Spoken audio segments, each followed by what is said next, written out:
Welcome back to Investing Talk Podcast. Today we're looking at LM Funding America. As usual, before we start, subscribe, like, and comment to this video to support the show.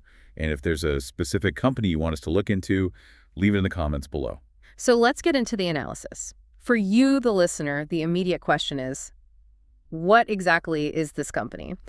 It presents, well, one of the most interesting hybrid models in the market right now, strategically blending high-growth Bitcoin mining with an established specialty finance operation. Okay, a hybrid model. That's the key differentiator here then. Exactly. Here's where it gets really interesting. They aren't a pure-play crypto miner, which means they aren't subject to, 100% of the volatility of the crypto market. Right. So the specialty finance part acts as a sort of buffer. Precisely. The specialty finance segment provides a cash flow floor. It generates predictable income from a really niche asset class community association receivables. Let's maybe unpack that niche for a moment because it sounds, well, specific. What exactly are we talking about there? Yeah, it's important. When we talk about community association receivables, we're talking about things like homeowners association dues that are delinquent. This is a very specific, typically low default rate business that generates slow, reliable cash flow. Got it. So kind of predictable, maybe even a bit boring on its own. Pretty much. You have this foundational segment that is essentially the predictable, boring part of the balance sheet. A stable cash flow that serves almost as an internal venture capital fund. And that capital then fuels the other side. The crypto mining. Exactly. And that capital is used to fuel the volatile, high upside potential of the Bitcoin mining division during market rallies. Okay, makes sense. What about the numbers? How's the revenue looking? Looking at the top line, the trailing 12 months revenue is $6.76 million, and Q2 2025 revenue came in at $1.84 million. Okay. Those numbers themselves might not, jump off the page immediately. Right. But they hide the operational transformation that really took place during the third quarter. It's a classic case of management setting the stage for future growth. Speaking of transformation, Q3 sounds like it was pretty dramatic operationally. What was the main driver? It was dramatic, driven primarily by one major move, the Mississippi acquisition. They signed the definitive agreement for that 11-megawatt facility back in August, and the operational handover happened in September. An 11-megawatt facility. Yeah. That's a significant step up, isn't it? It really was. That acquisition wasn't just incremental, it shifted their scale. It instantly added 7.5 megawatts of power capacity and brought approximately 2,300 S19 miners onto their active fleet. Wow. Okay. And they got that integrated quickly. The operational success of integrating that new capacity was visible almost immediately. How so? Did we see it in the production figures? We definitely did, and we saw the proof in October's production numbers. Bitcoin production jumped significantly, clocking in at 7.5 BTC mined. 7.5 BTC. That's a big jump from before. It's a massive 27% month-over-month increase. That tells you the Mississippi site is not only integrated, but operating at high capacity already. So the scale metrics must look quite different now. They really do. Their total fleet hash rate, which is the measure of their total computing power, is boosted to 0.71 exahash per second. 0.71 EHs. Okay? And the total miner count. For comparison, an exahash represents a massive amount of calculations per second. The company expanded its total machine count to nearly 8,000 miners, 7,930 in September. Almost 8,000 miners now. Are they sticking with those S19s mainly? Well, they're not resting on those S19s, which are, older generation machines. They've already acquired 320 of the newer, more efficient Bitmain S21 miners, which are destined for their Oklahoma site. Ah, the S21s. That's important for efficiency long-term, right? Absolutely. The shift to S21s is key for improving long-term efficiency and reducing energy consumption per Bitcoin mined, which is essential as network difficulty increases globally. Okay, that rapid operational growth is impressive, but for me, what really signals management's confidence is how aggressively they are using the balance sheet. Let's talk about their financial health and their capital allocation strategy. Yeah, it's highly aggressive, which is a massive signal to the market. First, the treasury strength is substantial. As of the end of October, their Bitcoin holdings were valued at $31.9 million. $31.9 million in Bitcoin. How does that break down per share? That translates to approximately $2.70 per share. And management seems hyper-focused on that treasury value per share, which leads directly into their capital actions. It does. When you look at capital management, they made two incredibly bold moves in October. They executed a private securities repurchase that bought back a staggering 24% of the shares outstanding. 24% in one go. That's huge. That's not just a gesture, that's a statement. But you have to ask, when a company buys back that much stock in a single month, couldn't that be viewed by the market as a desperate measure if the stock price is struggling? Is there a risk that they overpaid for those shares? That's the critical tension here, definitely. Management is essentially telling the market they believe the intrinsic value backed by the Bitcoin treasury and the specialty finance cash flow is dramatically higher than the trading price. And they doubled down on that. They did. They reinforced this belief by authorizing an additional $1.5 million share buyback program, representing another 15% of shares outstanding. It's an unusual level of confidence, especially for a microcap. Wow. Okay, and they can afford this because the underlying business structure is sound. Well, that confidence seems supported by a very lean operating model. They only employ 9 people. 9. Just 9 people running all this. Think about that. Minimal fixed overhead means that any significant jump in revenue or a Bitcoin price flows disproportionately to the bottom line. They don't have high administrative costs to absorb the gains. And crucially, they have the financial flexibility to execute these maneuvers.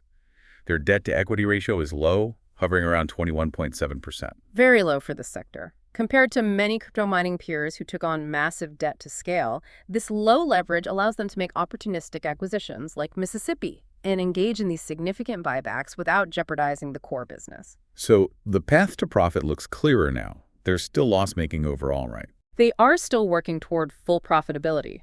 The TTM net loss is $15.74 million. But those losses are narrowing. More importantly, their Q2 2025 results showed a positive core EBITDA of $2.6 million. Positive core EBITDA. That's a key marker. It really is. It shows the core operations are generating positive cash flow before depreciation and non-cash expenses. The path to sustained profitability is clearly visible if they maintain this scaling pace. So if we accept this operational ramp-up and aggressive capital management, what are the near-term catalysts you, the listener, need to monitor over the next 3 months? The calendar looks packed. It is. The immediate focus is the Q3 2025 earnings release, scheduled for November 14th. This report is massive because it will provide the first look at the financial impact of the Mississippi expansion. Right, that's the big one. What are the expectations there? Consensus expectations are sitting around $2.5 million in revenue. A revenue beat, coupled with a strong outlook for Q4, could serve as the prime and short-term momentum turbocharger. Okay, so November 14th is key. What else? Yeah. Following that, Thanksgiving week, specifically November 28th, we're expecting a special holiday production and treasury update. Another update on the Bitcoin holdings. Exactly. Given management's hyper-focus on increasing treasury value per share, this update will detail November's mining performance and their year-end Bitcoin asset positioning. That's the transparency that investors love. Makes sense. Any broader market things to watch? Beyond the company news, we have major market flow catalysts in December and January that could affect liquidity. Around December 20th, we hit the index and ETF rebalancing cycle. Oh, right, rebalancing season. Could they get added somewhere? If the stock gets added to relevant benchmarks, passive funds might be forced to buy, increasing trading volumes. It's a possibility. And then filings in the new year. And then in the new year, around January 5th, we get the institutional holdings disclosures, the 13F filings. This will reveal which institutional funds were building positions during the operational expansion and the buyback frenzy. Seeing more big names on the shareholder list would definitely help. Increased institutional ownership adds a critical layer of stability to a volatile microcap for sure. And we can't ignore the speculative buzz that drives sentiment in this sector, even if the rumors are unconfirmed. What's the chatter?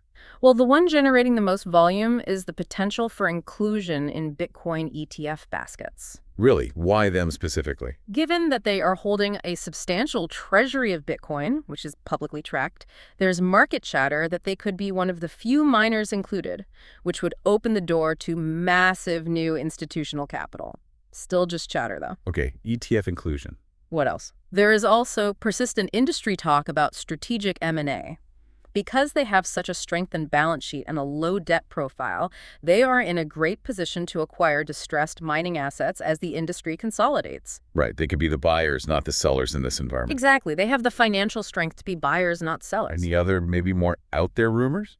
And a more niche, forward-looking rumor is the idea of blockchain treasury tokenization, essentially securitizing some of their Bitcoin holdings to enhance liquidity and investor visibility. Tokenizing their Bitcoin. Okay, that's definitely speculative. Highly speculative, but definitely an innovation that would capture attention in the digital asset space if it ever happened.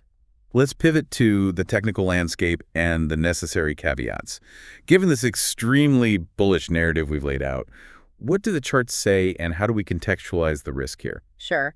The analyst consensus is certainly overwhelmingly bullish. At least one major analyst firm has slapped a strong buy rating on the stock with a $5 price target. A $5 target from where it is now. Yeah, that implies a potential upside of 340%, which is staggering. Right. Even predictive AI models assign an 8 out of 10 buy rating for what that's worth. Okay, so strong positive sentiment from analysts. What about the chart itself?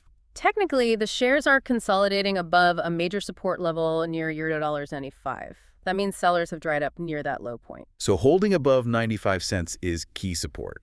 Where's resistance?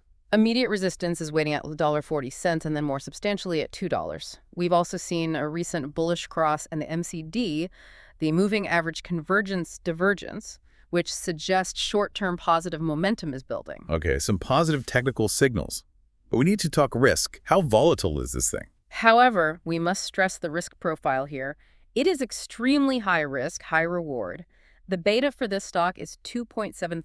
2.73 beta. Let's translate that 2.73 number simply for you, the listener. It means that if the general market moves up or down by 1%, this stock tends to move, on average, 2.73%. Yeah. You're taking on nearly 3 times the systemic market risk. That's significant. And liquidity.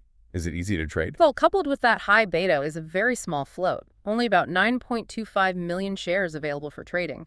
This lack of liquidity means that positive news can send the stock soaring, but negative news, or a sudden large seller, can cause it to plummet just as fast. Right. Big swings are definitely possible. What are the fundamental risks still lingering? So the core risks remain the continued negative net income and the need for external financing to cover that cash burn, even if it is narrowing. That's number one. Okay, cash burn. What else? Secondly, their growth engine is tied directly to Bitcoin pricing and network difficulty. If Bitcoin drops or mining gets significantly harder, their operational gains could be negated pretty quickly. Dependency on Bitcoin price. Classic miner risk. Exactly. And finally, you are dealing with inherent microcap volatility and execution risk. Management needs to keep delivering on this expansion. So if we bring this all together, the overall thesis leans strongly bullish, maybe an 8.5 out of 10. Primarily driven by the analyst consensus, the aggressive capital management, and the operational turnaround catalyzed by the Mississippi acquisition. I think that's fair. The key question for you, the listener, is whether that unique hybrid model using stable specialty finance as a foundational hedge while aggressively scaling crypto operations provides sufficient insulation to justify this high-risk-reward profile, especially with the Q3 earnings report imminent. Right. Consider how sensitive the stock is going to be to that upcoming Q3 earnings data and the price action of Bitcoin itself. Which side of the hybrid model, the stable specialty finance or the volatile crypto mining, will deliver the biggest surprise in the next quarter? That's what will likely dictate the near-term move.